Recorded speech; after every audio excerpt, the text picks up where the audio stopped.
score. Lead again. He come out and had a look at it. Be prepared for a lot of these. Oh, that was a good jack. That's all right, he can go out there. 75 centimetres of Hinchinbrook's finest.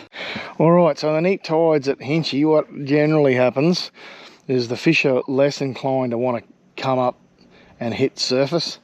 The water's very much clearer than it would be on the bigger tides, so you've got to get down to them, or you've got to find cover. Oh, there we go. That's a trevally. Yeah, so what you got to do is you got to find run if you can, shade like back up in there, and I'll be doing some skip casting later. That can be your friend because the fish will be up there and feel a bit more secure. The other thing with neap tides, and this probably goes for anywhere, but particularly Hinchy, is you're just going to have to do more work. You just got to do the grind, and eventually you'll be rewarded.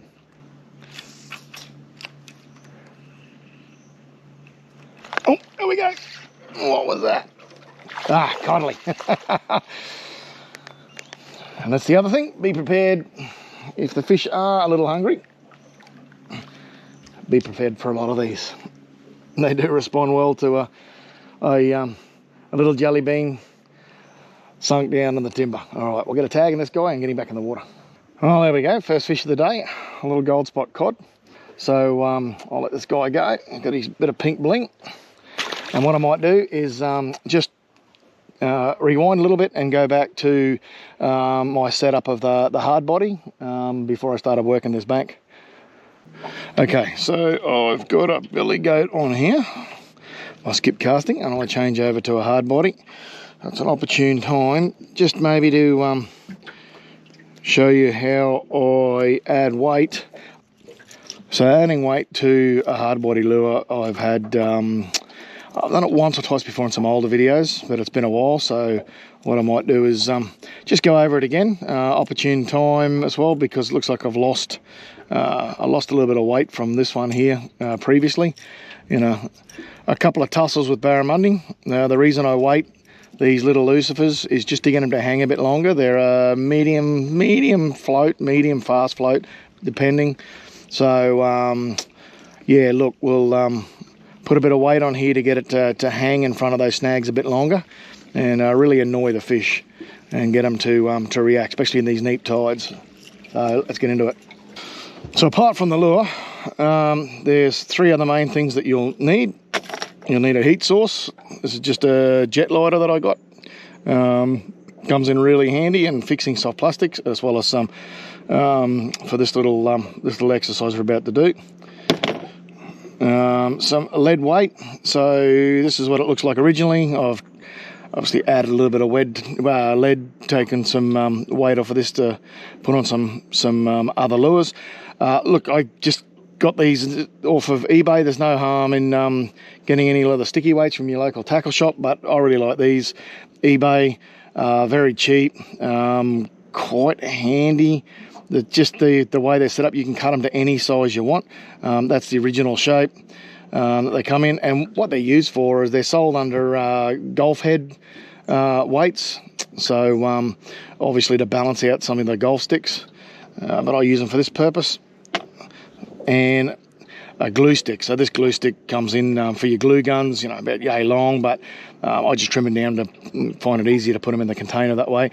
And then we just take little slithers off, just with a pair of scissors. You can just take a little trim off like that.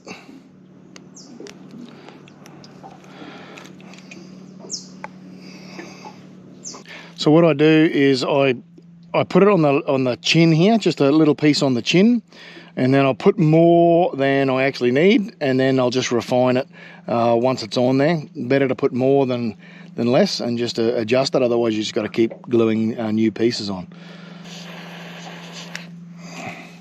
Just get rid of that old stuff. My fingers have got a bit leathery over the years, so I'm used to them getting stung and burnt and whatever else. So, but yeah, just be careful when you're doing this. You're dealing with hot stuff, so be very careful. Blue flamed lighter, so very hot. So I've just trimmed a piece up. Looking at it there, I'll just mould it a little bit before I put any glue on it. the hook of me. And it fits perfectly in there. I know it's from experience that that's going to be too much, but I'd rather too much than too little at this stage. Try and keep it square. As I said before, you could try it on the tail. I just find that on the head there helps them dive a little bit too and sort of hang just right in front of the fish. All right, and then because that's a little bit sticky there, I can put that on there like that. Now, I'll put it on top of here so you can see it. I hope I don't burn through the container. You don't need a lot of heat, so I can keep my distance on this. I'll put my lure up there as well so you can see it. Because it's reheatable glue, you don't have to be perfect. You just melt a bit, put it on. You can actually put a bit of heat on there to readjust it. So we don't have to be perfect. We just want to get a bit of heat on there. See, that's all that it takes. I'll sit that down. Be careful when you pick this up. If you do put too much heat, this little piece of lead will get very hot. So just be careful of that. I just sit that on there. Perfect. I will add a little bit more. I just want to adjust that way a little bit. My fingers out the road. It's quite hot there now. Perfect. That's cooled off a little bit. Doesn't take very long. What I'll do now is I'll tie it on, throw it out, and if this lure is sinking or just hovering dead still, I'm going to just shave off that lead until I get back to the weight that works perfectly for a very slow rise. We want to be able to rise over any snags or timber, so we don't want it to sink or to be to dead stick in the water. We do want it to rise over those snags, so I'll show you how to do that in a minute. All right, so we've got our Reedy's little Lucifer with that extra weight tied on, and what we're going to do is just calibrate it, I guess, for want of a better term, or adjust it. I only need a knife for that, and you can see this knife's in tip-top premium condition, so perfect for this. And all I need to do is just pitch it out. I can already see it's actually sinking in the water, so it needs an adjustment. What I'm going to do is just score this lead across here, just like this. Just run it backwards and forwards like that. And then you should be able to just peel it up. Now, that lead can be reused. Don't let it go on the bottom of your boat, particularly if you've got an aluminium boat. There's a little shark swimming around out there. Drag it down. Oh, just a tiny bit. So for the adjustment, just need a tiny bit more trimming. I'm going to cut the line. Don't need much. Take it off there. Just score that lead again. Peel that up. We'll try that. Alright, so we'll give it a test over here. That snag there. Drag it down. It floats, or I can just keep a tiny bit of pressure, just moving millimetre by millimetre, and it'll hang there. That's perfect. Alright, let's see if we can get a fish. Alright, back again. And that's the hard body that I just showed you rigging up with that little bit of lead on the chin there. So hopefully we can upgrade from a gold spot cod today, but you do get quite a few when you're using this technique. All right, let's get going.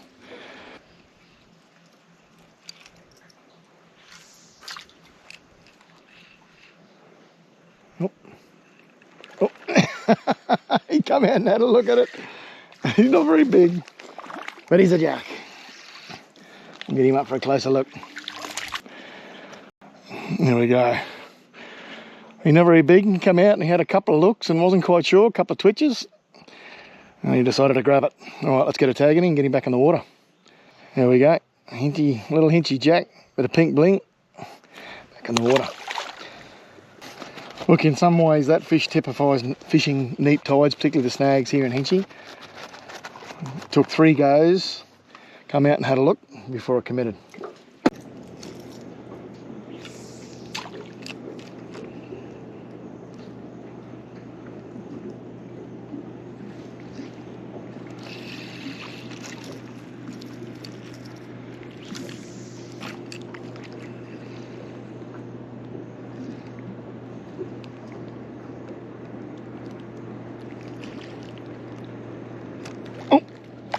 we go. Oh, I'm in trouble. I've got to get around this rock. That's all right, he can go out there. Oh, amazing how many times you just stumble across something like that. He's all right too. All right, and we're away. It's a nice barra.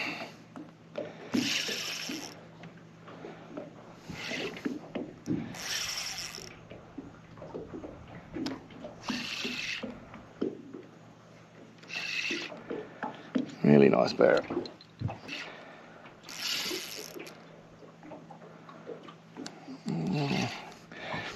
He's all right, Pin. Famous last words. Get his head up. All right. I saw the net. I didn't want a piece of it.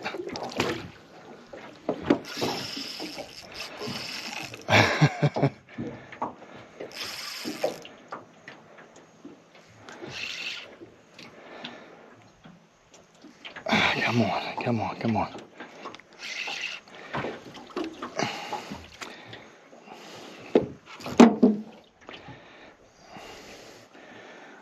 There's nothing like that violent thump when a barra hits a hard body, and it's only just pinned.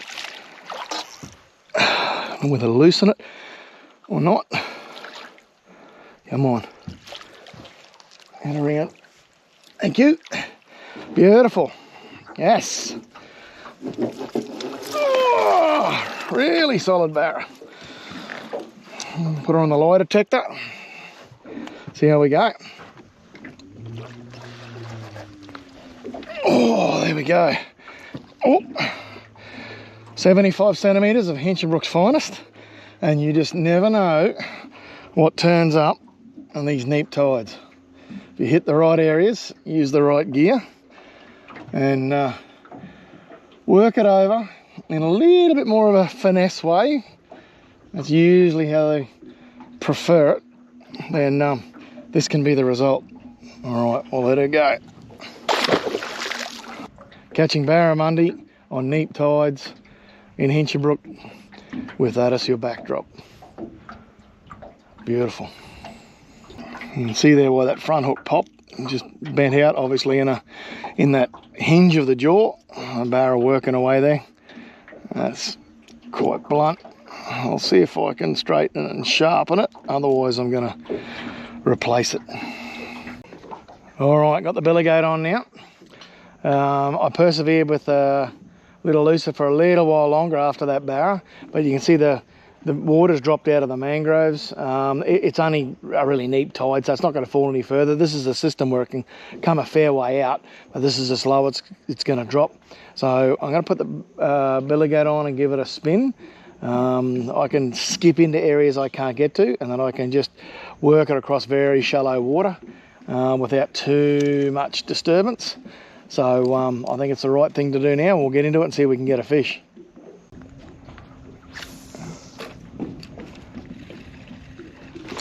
Oh, that was a good jack. Oh, prime real estate. Oh, and again. That is a prime bit of real estate there. Let's see if we can convince him to eat properly.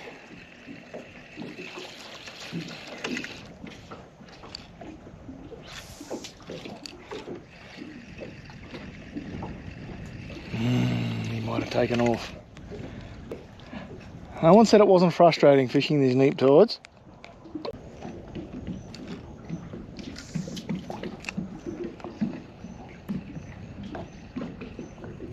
Oh. It's massive.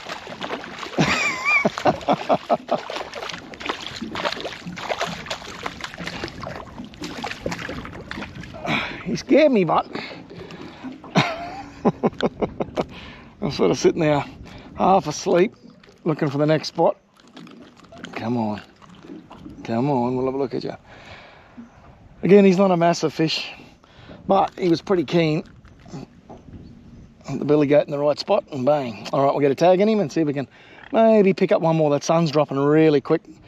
If you ever catch one of these, see there's a website for Answer Queensland, and that tag number, just measure the fish, where you caught it roughly. We don't want to know your secret spots, and that tag number.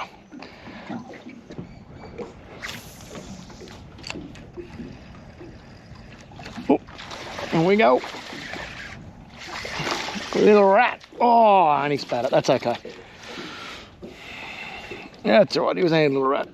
Well, it's starting to get a bit dark at the moment, and I've got the polarized lens on this camera, so that's probably going to get harder and harder. Oh, that was a jack there.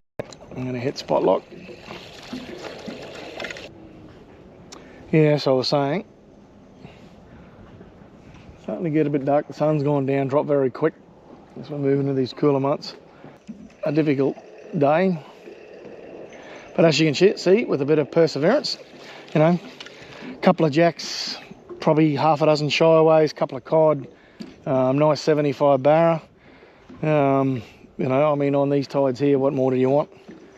Okay, I think I'm going to head for home before it gets too dark.